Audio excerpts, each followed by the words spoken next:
The fall is always a great time to find new books to read, and there are four that are coming out that I am very excited to get my hands on. Hi, my name is Jonathan, and this is Mr. Pearson Talks Books.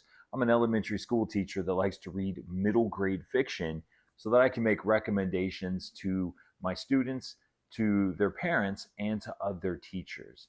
Now, in the next couple of weeks and months, there are four books that I am very excited to read that'll be coming out. The first one of those is The Hurricane Heist by James Ponti.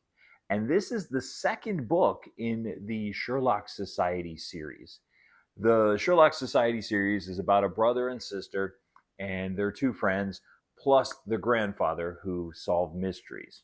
And in this particular book, there's a hurricane that comes through, and through all of the storm surge and everything, a body is discovered, and it turns out to be the body of someone that everybody believed to be an infamous jewel thief, which means that the jewels that he supposedly stole and ran away with are still out there somewhere.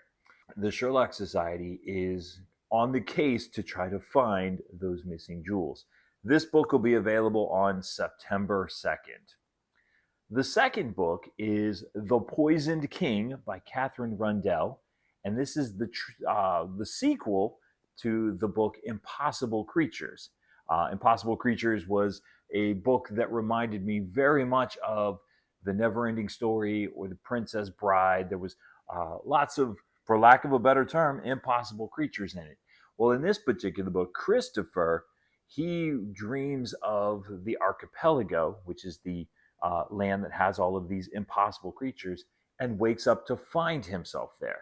The only problem is there is a poison that is spreading throughout the land, and it's up to Christopher and a new friend to figure out what the cause is and put a stop to it. And this book will be available on September the 11th.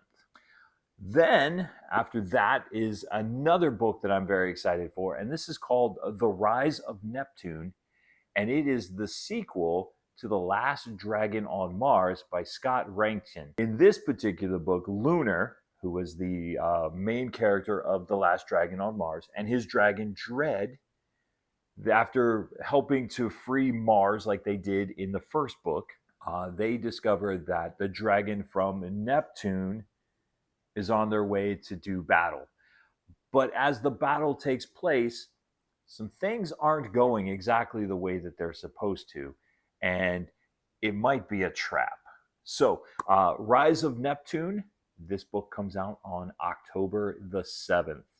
The one I'm most excited to read is called Westfallen Into the Fire, and it's by Anne and Ben Brchair.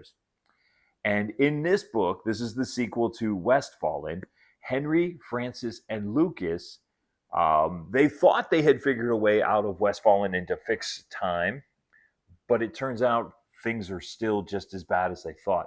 And so they are trying to figure out how it is that they can survive in this world where the Allies lost World War II, and now instead of living in the United States, they live in Westfallen. And things are going terribly wrong, so they have to figure out, along with their friends from 1944, how to fix the timeline and set everything right before it all falls apart again. If you haven't had a chance to read Westfallen, it is one of the most intense and imaginative books that I've read in a very long time. I really enjoyed that book, despite such a dark subject matter that goes along with it. So, Westfallen Into the Fire, that's going to be available on September the 16th. So those are four books that I am looking forward to getting my hands on as soon as they're published. What are some books that you are looking forward to? Are there any books that are on your radar that you think that I should read? Leave those titles down in the comments. And as always, my name is Jonathan. This is Mr. Pearson Talks Books. We'll see you in the next video.